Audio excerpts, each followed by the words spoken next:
Disclaimer. This video features some of the most cherry-picked stats and goalpost moving possible in an attempt to entertain you people. Do not try this at home. Before we jump into it, I need to let you know, one, there's a brand new podcast out I have. It's called Cut on the Diamonds, where I sit down one-on-one with other players. We just tell stories. It's a blast. Bunch of episodes out right now. Please go listen wherever you listen to podcasts. And two, don't forget to like and subscribe to the video. This is another edition of Baseball, Baseball, Baseball, Baseball, Baseball. Nick Castellanos has been a player of interest for the last few years, and not for the reasons he was expecting. He recently flirted with a record of longest streak of games without committing an error, finishing just short of the record at 414. His explosive playoff performances have also turned a lot of heads. For example, when he hit 5 home runs in just 3 games against the Atlanta Braves just a couple years ago. However, even with all of these accolades on the field, Nick is becoming more known for something else.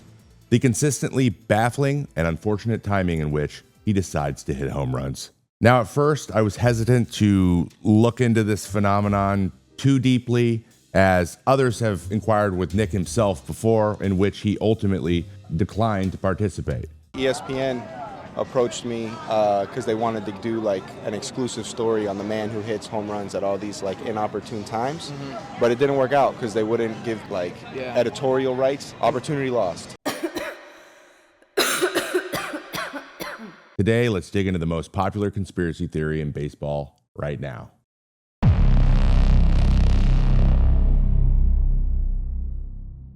August 19th, 2020. No one in the stands, and the Cincinnati Reds are in Kauffman Stadium in Kansas City playing against the Royals. Now, a lot of you baseball fans might know where I'm going with this. Coming right out of a commercial break, then Reds play-by-play broadcaster Tom Brenneman is accidentally picked up on a hot mic, making what can only be called a homophobic statement. Then, just moments later, this happens. Pride myself and think of myself as a man of faith. As there's a drive in a deep left field by Castellanos, it will be a home run, and so that'll make it a 4-0 ball game. Pausing an apology in order to make a home run call just to go right back into the apology. It's a bold strategy, Cotton. Let's see if it pays off for him. Now, that could have been the end of it. But it turns out the end of Tom Brenneman's career was just the start of a series of unfortunate events. It took him till the next spring training in 2021 to find his next victim, poor Fernando Tatis Jr. The flash and dash of Fernando Tatis Jr. came to a sudden halt Tuesday when the star San Diego Padres shortstop slowly walked off the field after making an awkward throw in an exhibition game. He was met by manager Jace Tingler and a trainer and took himself out of the game. And there's a deep drive into left field by Castellanos, and that will be a home run. And there's a deep drive in the left field by Castellanos. Wait, that's the same call. Like word for word, that's the same call, isn't it? And then, just a couple months later, it happened again, this time on the Royals broadcast. Ford High School. There's a drive into deep left center field, and there's never a great time to eulogize someone during the broadcast. Once is a chance. Twice could be a coincidence. But 3 times? That's a pattern. A pattern that people were starting to pick up on. So Castellanos tried to go a little bit more under the radar, not making his timing too perfect as he decided to hit his untimely homers. He chose wrong, and it was not the most discreet moment in history as he homered on September 11, 2021, the 20-year anniversary of 9/11. Breaking ball destroyed. Oh, Castellanos clubs into the bullpen. Nick wasn't the only one to hit a home run that day. High fly ball. Game tied. These events simply just kept happening over the next few years. It even extended to events that happened outside of the broadcast that weren't even mentioned. Guys, I know something bad happens in the world every single day. If you dig deep enough, you'll be able to find the most obscure things to fit your narrative. We see this happen a lot right now. But you have to admit, this list is insane. Like, this is just the list of home runs he's hit since we had the idea for this video. August 29th, a failed attack on a Taylor Swift concert. Homer. he hit another one this 9/11. And 9/17, Sean Combs, aka P. Diddy, was arrested. That's in a 2-week span. There is one home run, however, that doesn't fit in this timeline, but it is important to include in this video. His first ever professional home run was on May 1st, 2011. And surely nothing important happened on that day. Now we have effectively established the what, but now we need to know why. Why does Nick Castellanos hit so many home runs at seemingly very inopportune times? Nick is clearly a baseball mastermind, and he's playing chess while we're all playing checkers. But I, as someone who has faced him many times in my career, like to think that I know him better than most. There's simply nobody better equipped to solve this mystery than me. So through our research, the team and I have whittled it down to 3 possible reasons for this to be happening. The first of which could be just to take advantage of a weakened opponent. Seems pretty simple. We've already seen a couple examples that fit this narrative perfectly. And there's even another one while playing against the Blue Jays, an assistant coach that had recently got a DUI, and during that apology, he hit another one. This game. Little looper, that's going to drop for a base hit. Castellanos reached out and poked it into right field. But that's kind of where that ends.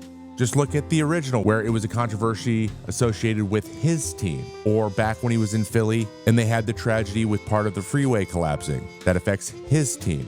And there was even a positive moment. Charlie Manuel has a stroke, is recovering nicely, and as soon as the word bombs is mentioned, early, all he wanted was people to hit bombs.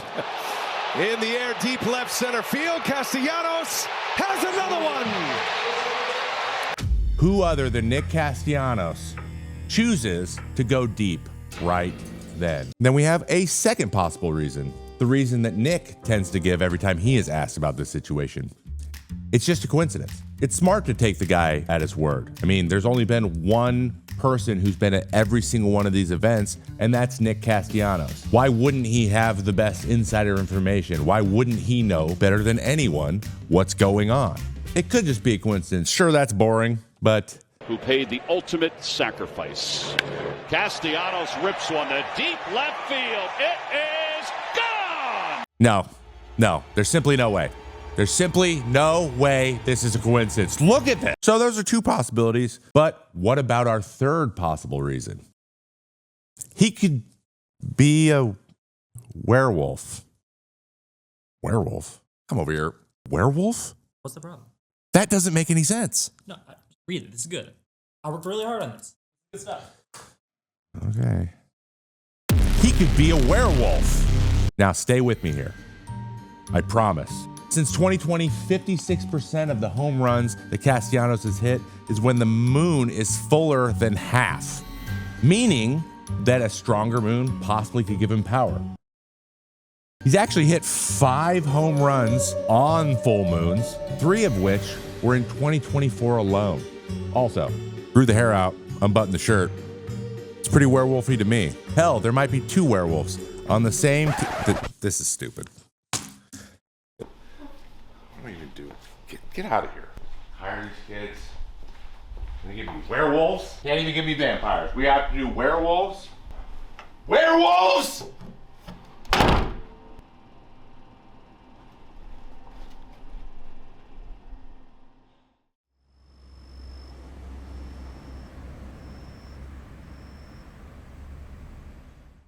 It's gotta be here somewhere.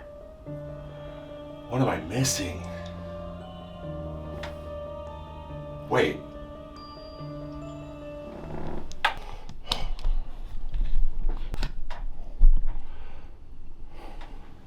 I think I got it. Follow me. I'll show you.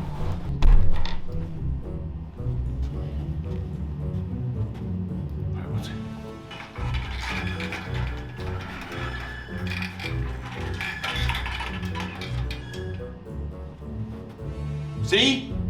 Don't you get it? We've been looking at this all wrong, okay? We've been looking at it like he's some sort of prophet or some sort of oracle. But no, it's simpler than that. I've only faced 3 current players more than Castellanos. Jose Ramirez, who's hit .333 against me, Carlos Santana only hit .208, and Francisco Lindor at .294. Casty batted .063, 1 for 16. Of all the batters that I faced, you can very reasonably come to the conclusion that I own him more than anyone else. And just look at these dates. On the 6th, he homered. On the 9th, he homered, which also is the anniversary of my debut. Coincidence? I don't think so. 9/11/2021, when Casty homered, I also gave up a homer in the Subway Series to Aaron Judge. The 9/11 homer was just a shot at me disguised as a shot at 9/11. Last time I was reinstated from the IL was August 3rd, 2022. Guess who hit a home run that day? I just had a son, and I'm so happy that the Phillies did not play baseball that day. Everyone just wants to say he's some sort of cunning mastermind or a harbinger of doom, but in reality, he's just a man, a mortal guy, and one who's hell-bent on coming after me. He's doing this for one reason, specifically one person. Me! It's me! I know you guys at home are gonna be like, yeah, there's not really strong links there, but here's the kicker, okay? Here's the kicker. You better be sitting down. When did he hit the most home runs in his career? In May of 2024, my first year being retired. It's all about me. It's about me. I hope this came across, but this video is made just to be for fun and in no way, shape, or form makes a coherent argument on purpose. I think Nick just hits homers because he hits homers. I mean, he's got 239 of them in his career at this point. Okay, I got a little bit excited, just a little bit. Anyways, don't forget to like and subscribe. And also, write down in the comments, jelly-filled donut. Jelly-filled donut is today's baked good. They're delicious, and I love them. As always, drink your water, watch your baseball, and I'll see you next time on the Trevor May Baseball channel. Okay, sure, that investigation didn't turn up as much as we thought it would. But what about Will Smith, okay? 3 rings, 3 different teams. What are the chances of that?